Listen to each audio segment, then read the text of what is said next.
আজকে আমরা প্রথমেই আলোচনা করে নেই যে কি কি ধারণা ব্যবহার করে আজকে যে জ্যামিতিক উপপাদ্যটা প্রমাণ করব সেই ধারণাগুলো। আচ্ছা, তাহলে আমরা প্রথমে যে ধারণাটা আমাদের লাগবে সেটা হচ্ছে যদি কোনো দুইটি ত্রিভুজের উচ্চতা একই হয় সেক্ষেত্রে ত্রিভুজ দুটির ক্ষেত্রফলের অনুপাত কি হতে পারে। আমি আবার বলতেছি যে যদি দুইটি ত্রিভুজের উচ্চতা একই হয় সেক্ষেত্রে ত্রিভুজের ক্ষেত্রফলের অনুপাত কি হতে পারে। আমাদের প্রথমেই জানতে হবে এই ধারণাটি। আচ্ছা, যদি দুইটি ত্রিভুজ, এখন আমরা দেখি যে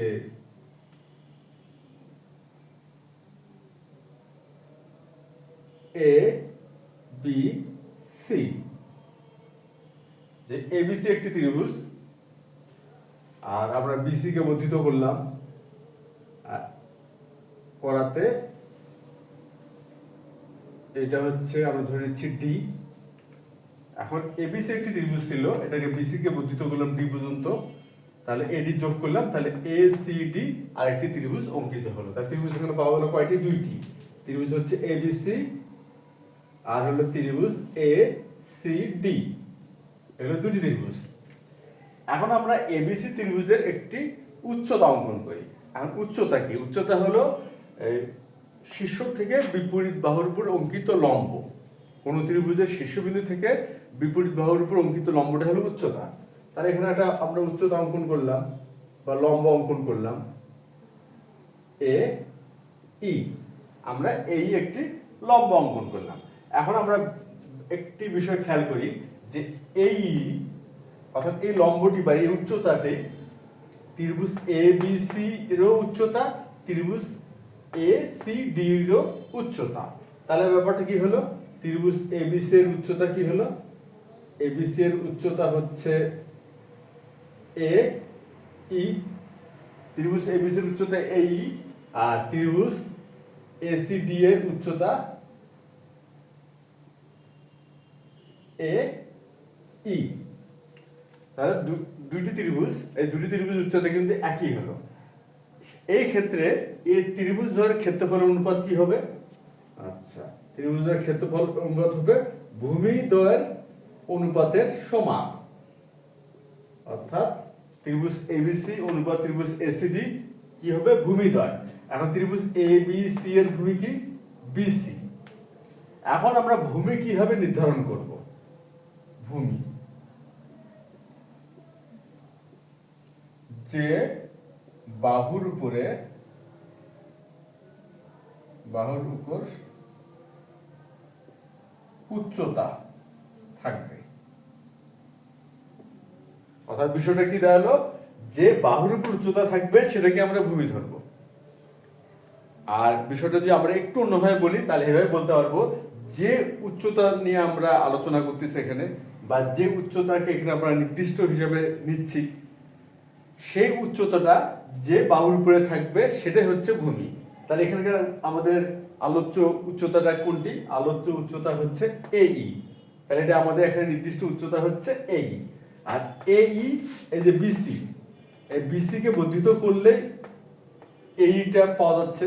এই বিসি এর বর্ধিত অংশে এই আছে, তাহলে ত্রিভুজ এবিসি এর ভূমি হবে বিসি। আর ত্রিভুজ এসিডি, এই উচ্চতা এই আছে সিডি বাহুর উপরে, তাহলে সিডি হবে ত্রিভুজ এসিডি এর ভূমি। সেই ক্ষেত্রে এখানে কি দাঁড়ালো?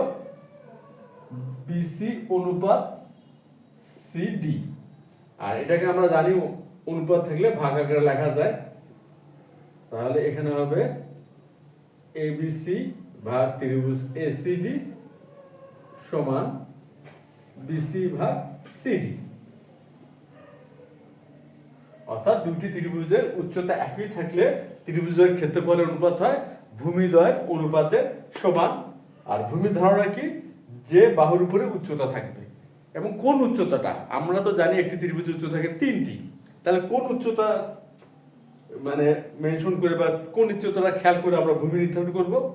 সেই উচ্চতাটা খেয়াল করে আমরা ভূমি নির্ধারণ করব যে উচ্চতাটা নিয়ে আমরা আলোচনা করতেছি, বা আলোচ্য উচ্চতা, বা যেটা আমরা নির্দিষ্ট করলাম। এখানে উচ্চতা, আমাদের নির্দিষ্ট উচ্চতা হলো এই। এই উচ্চতা ধরে কিন্তু আমরা যেহেতু আলোচনাটা করা হচ্ছে বা এই সম্পর্কটা আমরা দাঁড় করাচ্ছি, সুতরাং এই উচ্চতা যে বাহুর উপরে থাকবে সেটা হবে ত্রিভুজটির ভূমি। তাহলে এই বিসি এর বর্ধিত অংশে আছে, তাহলে বিসি হবে এবিসি ত্রিভুজের ভূমি, আর সিডি বাহুর উপরে আছে, তাহলে এসিডি ত্রিভুজের ভূমি হবে সিডি। তাহলে আমরা ভূমি এবং উচ্চতার বিষয়টা বুঝলাম, আর এটাও সাথে সাথে চিত্র সহ বিষয়টা বোঝার চেষ্টা করলাম যে যদি দুইটি ত্রিভুজের উচ্চতা একই হয় সেক্ষেত্রে তাদের ক্ষেত্রফলের অনুপাত যে ভূমির অনুপাতের সমান হয়, এই বিষয়টা আমরা চিত্রের সাহায্যে বোঝার চেষ্টা করলাম। এরপর যে বিষয়টি আমাদের জানতে হবে সেটা হচ্ছে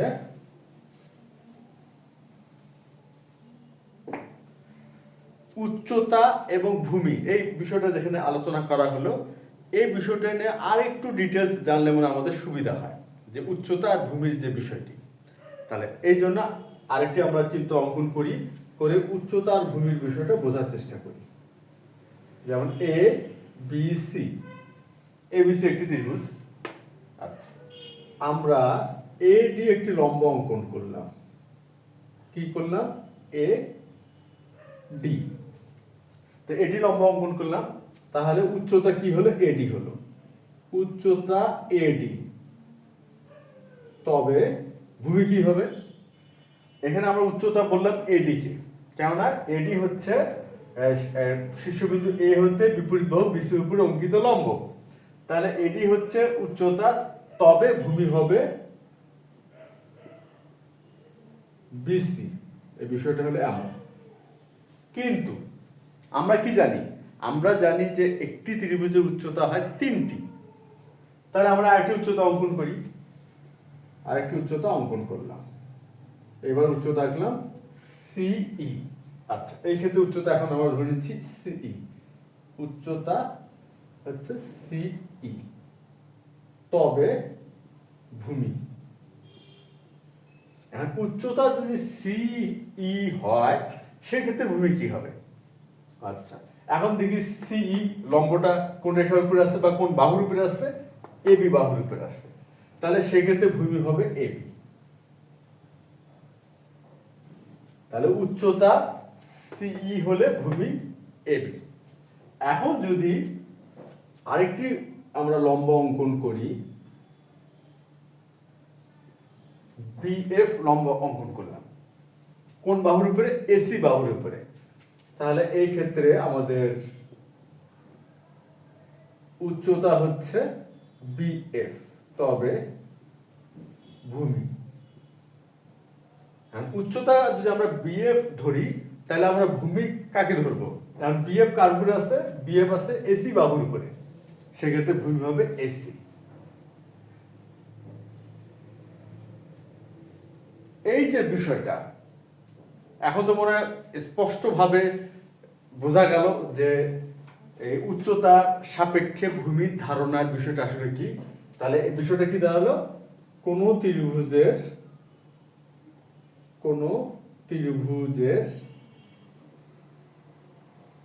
উচ্চতার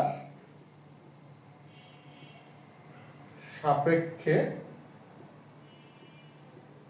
ভূমির ধারণা, এটা আমরা বলতে পারি যে এটাকে আমরা কি বললাম? উচ্চতার সাপেক্ষে ভূমির ধারণা।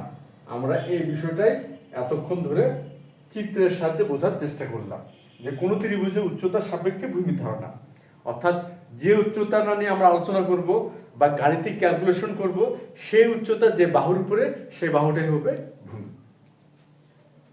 সেই হিসেবে উচ্চতা এডি ধরলে ভূমি হচ্ছে বিসি। এডি বিসি বাহুর উপরে আছে, বিসি।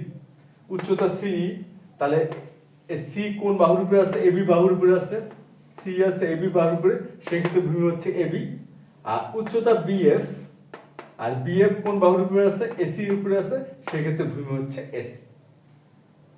তাহলে আমাদের মূল আলোচনাটা কি দাঁড়ালো? মূল আলোচনা এটাই দাঁড়ালো, আমরা যে উচ্চতাটা মেনশন করব বা নির্ধারণ করব বা যে উচ্চতা ধরে আমরা একটা গাণিতিক হিসাব দাঁড় করানোর চেষ্টা করব, সেই উচ্চতাটা ত্রিভুজটি যে বাহুর উপরে থাকবে সেই বাহুটাকেই সেক্ষেত্রে বা ওই ক্ষেত্রে আমরা ভূমি ধরে নেব।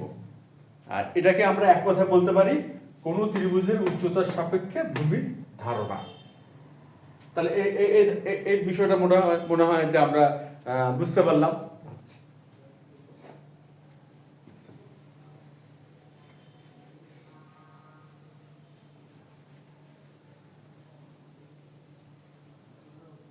এরপর যে বিষয়টা আমাদের জানতে হবে সমান্তরাল রেখা। সমান্তরাল রেখা, সমান্তরাল রেখা কি? সমান্তরাল রেখা হচ্ছে এমন দুইটি রেখা যাদের মধ্যবর্তী লম্ব দূরত্ব সমান এবং কখনোই একে অপরকে ছেদ করবে না। আচ্ছা, বিষয়টা কি? এবি একটি রেখা আর সিডি একটি রেখা। এই রেখা দুটি সমান্তরাল তখনই হবে যখন এদের মধ্যবর্তী দূরত্ব বা লম্ব দূরত্ব সমান হবে এবং কখনোই রেখা দুটি একে অপরকে ছেদ করবে না। এটা হচ্ছে সমান্তরাল রেখার ধারণা।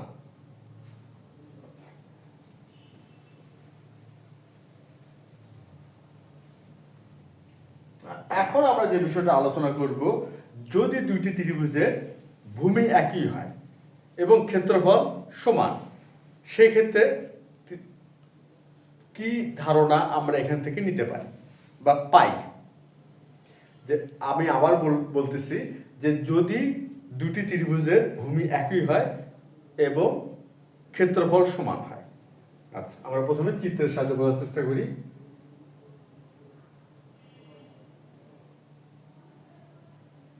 যে এ বি সি একটি ত্রিভুজ। আচ্ছা, আর আরেকটি ত্রিভুজ অঙ্কন করি।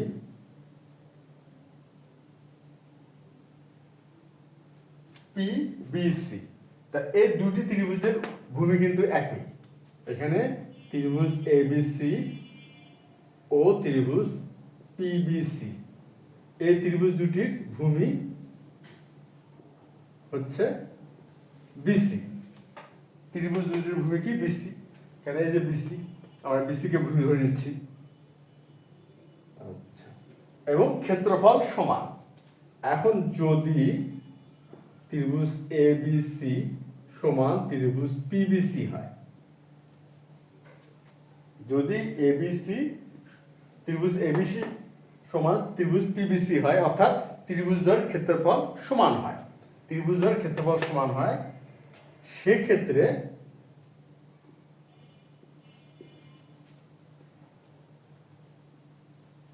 ত্রিভুজ দ্বয়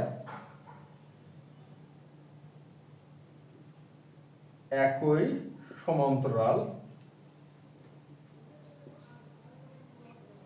রেখা যুগলের মধ্যে অবস্থান করবে। একই সমান্তরাল রেখা যুগলের মধ্যে অবস্থিত হবে। বিষয়টা কি দাঁড়ালো?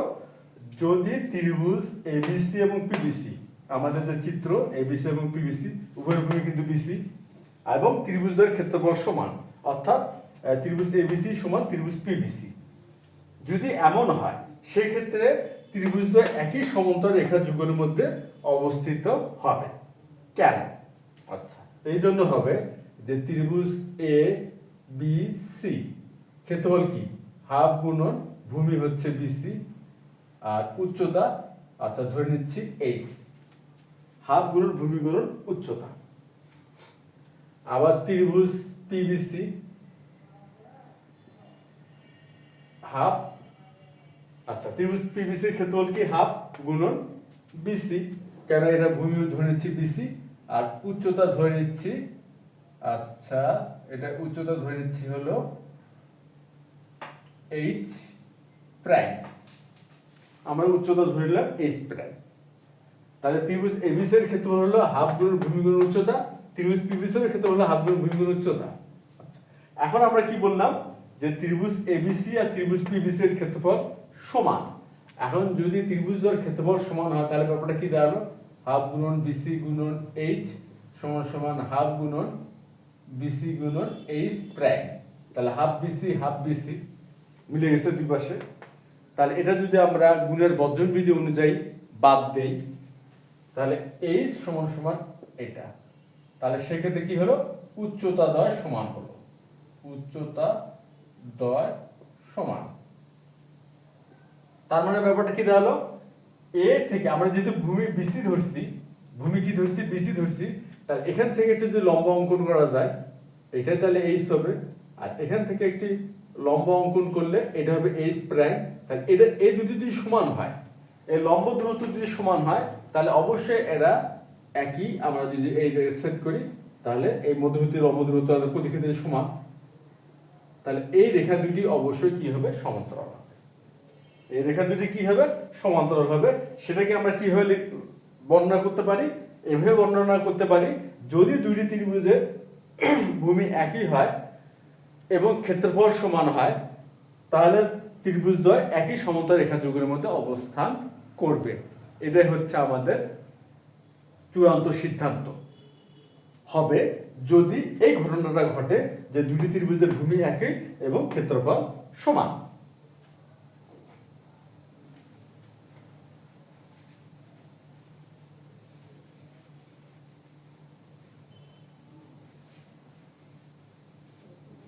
এখন আজকে আমরা যে উপপাদ্যটা প্রমাণ করব, সেই উপপাদ্যটা যে সাধারণ নির্বাচন বলি বা প্রশ্ন বলি, সেই উপপাদ্যটা আমরা দেখে নেই যে আজকে আমাদের উপপাদ্যের প্রমাণের বিষয়টা আসলে কি।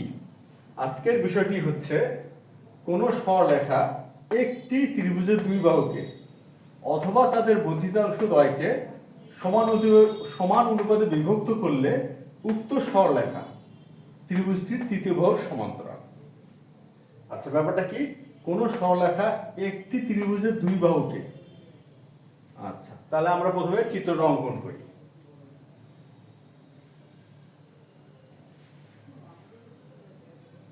A B C. এখন আবার দেখি, কোন সরলরেখা একটি ত্রিভুজের দুই বাহুকে, আর একটি ত্রিভুজ কোনটা, এ বি সি এর একটি ত্রিভুজ, দুই বাহুকে অথবা তাদের বর্ধিতাংশ দ্বয়কে। তাহলে আগে আমরা দেখি কোন সরলরেখা একটি ত্রিভুজের দুই বাহুকে, তাহলে দুই বাহু কি ধরি, এবি এবং এসি। আচ্ছা, দুই বাহুকে অথবা তাদের বর্ধিতাংশ দ্বয়কে, বর্ধিতাংশ। তাহলে এখানে আমরা ত্রিভুজ এবিসি আরেকটা অঙ্কন করি, ত্রিভুজ এবিসি এখানে আরেকটি আমরা অঙ্কন করব দ্বিতীয় ধারণাটা দাঁড় করানোর জন্য, এ বি সি। তাহলে বর্ধিতাংশ, তাহলে এটা বর্ধিত করলাম,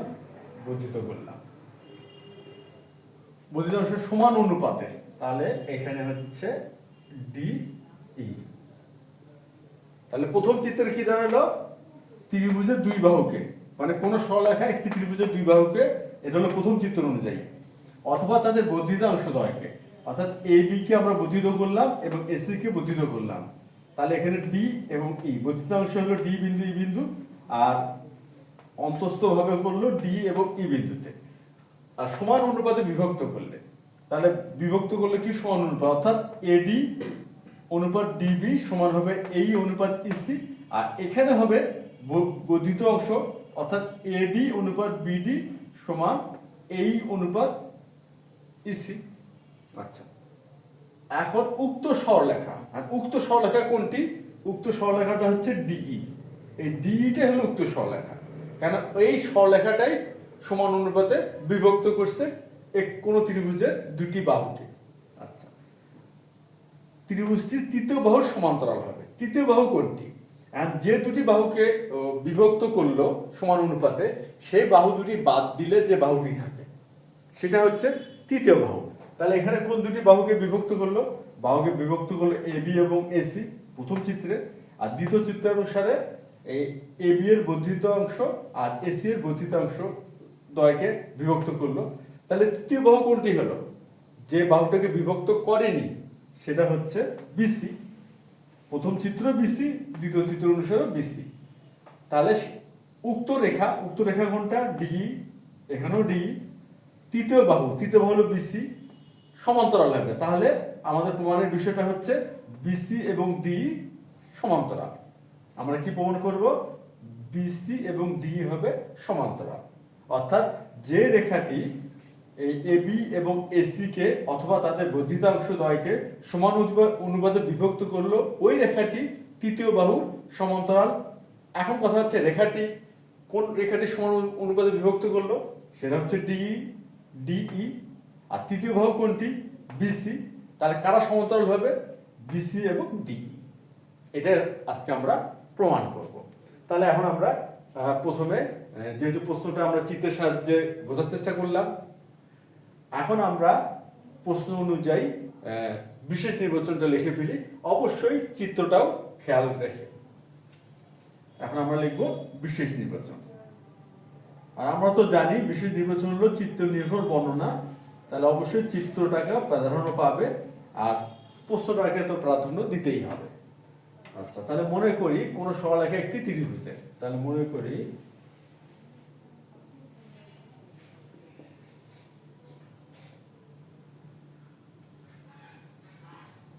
ডিই রেখা বা সরলরেখা ত্রিভুজ এবিসি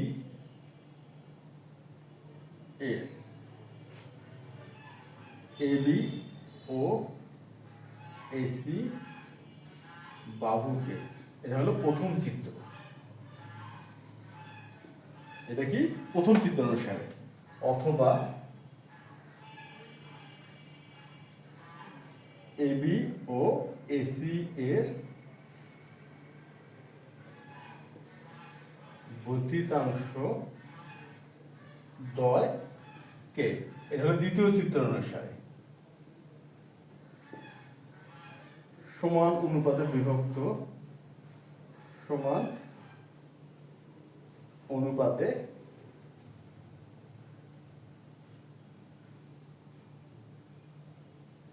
বিভক্ত করে। তাহলে আমরা কি লিখলাম? মনে করি ডিই রেখা, এই যে ডিই রেখা ত্রিভুজ এবি সি এর এবি ও এসি বাহুকে, এবি এবং এসি বাহুকে প্রথম চিত্রে, অথবা এবি ও এসি এর বর্ধিতাংশ দ্বয়কে। এবি এবং এসি এর বর্ধিতাংশ কোনটি? বর্ধিতাংশ দ্বয়, অর্থাৎ এডি, এই যে বর্ধিত করছে, এবি কে ডি পর্যন্ত বর্ধিত করা হচ্ছে, এসি কে বর্ধিত করা হচ্ছে। আচ্ছা, দ্বয়কে সমান অনুপাতে বিভক্ত করে, অর্থাৎ কি দাঁড়ালো? এডি বাই হচ্ছে টিবি সমান এই বাই ইসি। অর্থাৎ কি দাঁড়ালো? যে এডি বাই ডিবি সমান এই বাই ইসি, সমান অনুপাত। তাহলে ডি এবি কে করলো ডি বিন্দুতে, তাহলে এডি বাই ডিবি, আর এসি কে করলো ই বিন্দুতে, তাহলে এই বাই ইসি। আর এখানে দেখি এবি এর বর্ধিতাংশকে করলো ডি বিন্দুতে, তাহলে এডি ডিবি, আর এসি এর বর্ধিতাংশকে করলো ই বিন্দুতে, তাহলে এই সিই হলো। আর এখন আমাদের প্রমাণ করতে হবে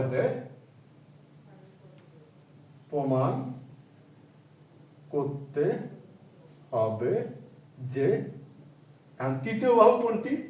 তৃতীয় বাহু হচ্ছে বিসি, আর কোন বাহুটি সমান অনুপাতে বিভক্ত করলো? ডিই। তাহলে এই বাহু দুইটা কি হবে? ডিই এবং বিসি কি হবে? সমান্তরাল হবে। তাহলে প্রমাণ করতে হবে যে ডিই সমান্তরাল বিসি। এটা হচ্ছে আমাদের আজকের প্রমাণের বিষয়। এখন এর প্রমাণটা করতে গেলে আমাদের একটি অঙ্কন করে নিতে হবে। প্রমাণের সুবিধার্থে আমাদের এক্সট্রা একটু অঙ্কন করে নিতে হবে। সেটা কি?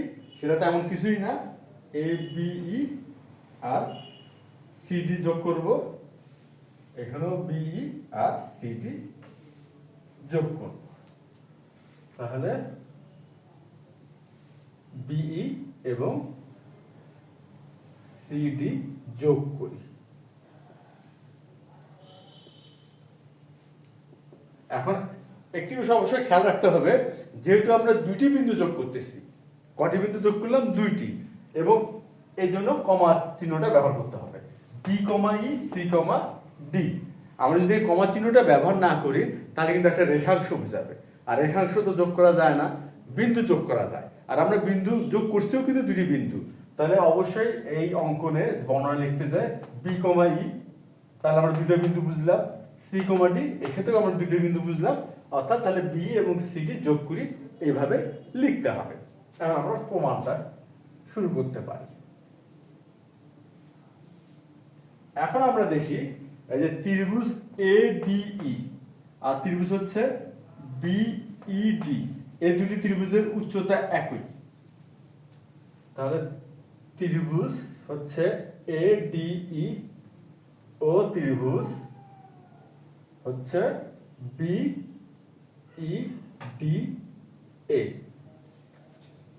আর কোন দুটি ত্রিভুজ আমরা চিত্রটা আরেকবার দেখি, ADE আর হচ্ছে কি BED, এটা কি উচ্চতা একই।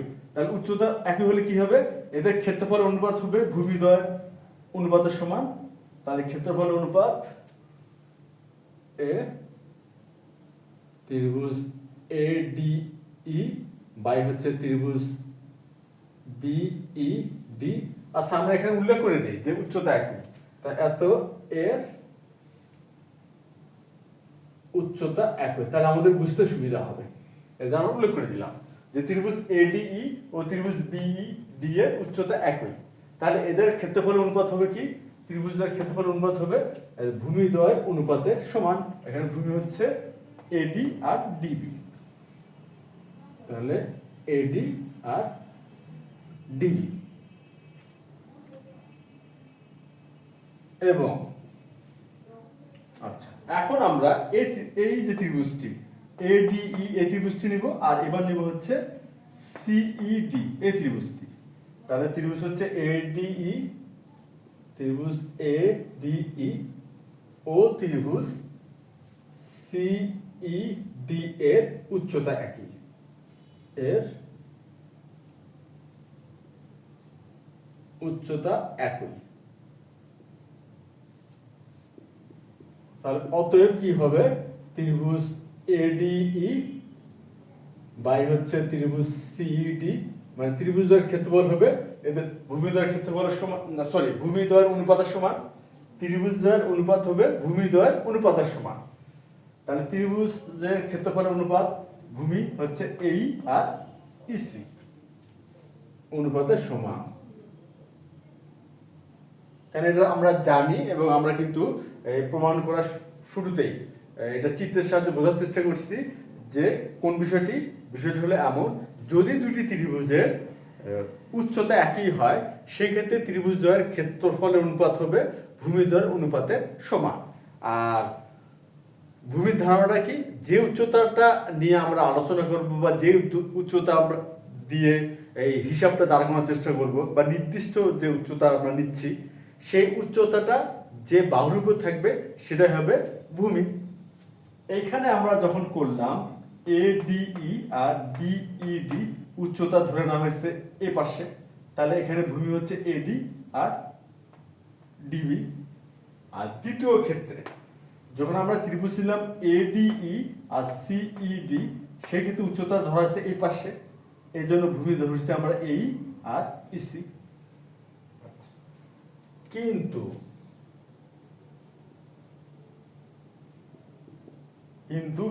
কিন্তু হচ্ছে AD সমান DB ইকুয়াল এই সমান EC, এটা কিন্তু দেওয়া আছে। কিন্তু AD সমান DB আর সমান হচ্ছে, কিন্তু দেওয়া আছে কি AD বাই DB সমান এই বাই EC, এই বাই EC। অতএব কি হবে দেখি এখন, এই যে AD DB সমান AD বাই DB সমান এই বাই EC, এই দুটো যদি সমান হয় তাহলে এই যে মানে এই যে দুটো যদি সমীকরণ আমরা ধরে নিচ্ছি, এই দুটো সমীকরণের এই ডান পক্ষটা এই ডান পক্ষের সমান, তাহলে এই বাম পক্ষ বাম পক্ষের সমান হবে। এ তো খুব সাধারণ একটা ধারণা। তা সেক্ষেত্রে হবে ত্রিভুজ ADE বাই ত্রিভুজ BED সমান ত্রিভুজ ADE বাই হচ্ছে ত্রিভুজ CED, এটা সমান হবে। এখন আমরা একটা বিষয় খেয়াল করি যে এখানেও ত্রিভুজ ADE, এখানেও ত্রিভুজ ADE, তাহলে কি হবে, এখন আমরা যদি ব্যস্ত করে আমরা কিন্তু দুই পাশ থেকে এই ADE টা বাদ দিতে পারি। দুই যে বাদ দেই তাহলে ব্যাপারটা কি দাঁড়াবে? আচ্ছা আমরা ক্যালকুলেশনের সাহায্যে ব্যাপারটা বোঝার চেষ্টা করি। আমরা যদি ব্যস্ত করলাম তাহলে বিইডি ভাগ হচ্ছে ত্রিভুজ এ ডিই সমান, এটাকে আমরা ব্যস্ত বা বিপরীতকরণ করলাম, ত্রিভুজ এ ডিই। তাই দুই পাশ থেকে আমরা যদি এডিটা ভাগের বর্জন বিধি অনুযায়ী বাদ দিতে পারি, সেই ক্ষেত্রে হবে অতএব ত্রিভুজ বিইডি সমান হবে ত্রিভুজ সিইডি। এই ত্রিভুজ দুটির ক্ষেত্রফল আমরা কিন্তু সমান পেলাম। কি কি পেলাম? বিইডি এবং সিইডি ত্রিভুজ, এই ত্রিভুজ দুটির ক্ষেত্রফল সমান। এখন আমরা চিত্র খেয়াল করি, চিত্র দেখি ত্রিভুজ হচ্ছে বিইডি, বিইডি কোথায়? এই যে বিইডি, এই ত্রিভুজটি, এই ত্রিভুজটি বিইডি, এই ত্রিভুজটি। আর দ্বিতীয় চিত্র দেখি বিইডি, এই যে বিইডি, এই ত্রিভুজটি, এই যে ত্রিভুজটি। আর অপর ত্রিভুজটা হচ্ছে সিইডি, সিইডি দেখি, এই যে সিইডি, এই যে এই ত্রিভুজটি সিইডি। আর দ্বিতীয় চিত্রে সিইডি, এই ত্রিভুজটি। এখন আমরা একটা বিষয় খেয়াল করি, এই ত্রিভুজ দুটির ভূমি, এই যে ডিই, এখানেও কিন্তু ডিই, ভূমি ডিই এবং উহারা মানে ভূমির একই পাশে অবস্থিত। আচ্ছা, এখন ব্যাপারটা কি দাঁড়ালো? আমরা এই প্রমাণ করার শুরুতেই যে বিষয়টা আমরা আলোচনা করলাম বা চিত্রের সাহায্যে বুঝলাম, সে বিষয়টা কি ছিল? বিষয়টা ছিল এমন, যদি দুটি ত্রিভুজের ভূমি একই হয় এবং ক্ষেত্রফল সমান হয়, ভূমি একই হয় এবং ক্ষেত্রফল সমান হয়, সেক্ষেত্রে ত্রিভুজদ্বয় একই সমান্তরাল রেখা যুগলের মধ্যে অবস্থিত হয়, একই সমান্তরাল রেখা যুগলের মধ্যে অবস্থিত হয়। তাহলে এখন দেখি ত্রিভুজ দুটি কার মধ্যে অবস্থিত? ভূমি যেহেতু ডিই এবং ক্ষেত্রফল সমান, ভূমি ডিই, ভূমি কিন্তু একই হলো আর ক্ষেত্রফল সমান, তাই রেখার যুগলের মধ্যে আসছে ডিই আর ডিসি, তাহলে ডিই আর বিসি কি হবে? সমান্তরাল হবে। এখন হচ্ছে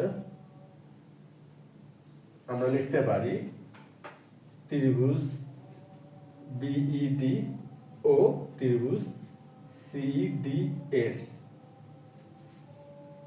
ডি একই ভূমি, একই ভূমি হচ্ছে ডিই এর একই পাশে অবস্থিত।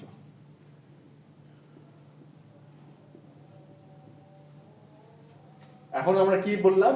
যে ত্রিভুজ বিইডি আর সিইডি, এই যে বিইডি সিইডি একই ভূমি ডিই এর একই পাশে অবস্থিত আর ত্রিভুজের ক্ষেত্রফল সমান, ত্রিভুজদ্বয়ের ক্ষেত্রফল সমান।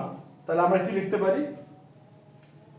অতএব ত্রিভুজদ্বয় একই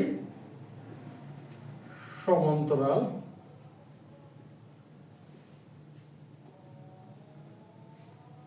রেখা যুগলের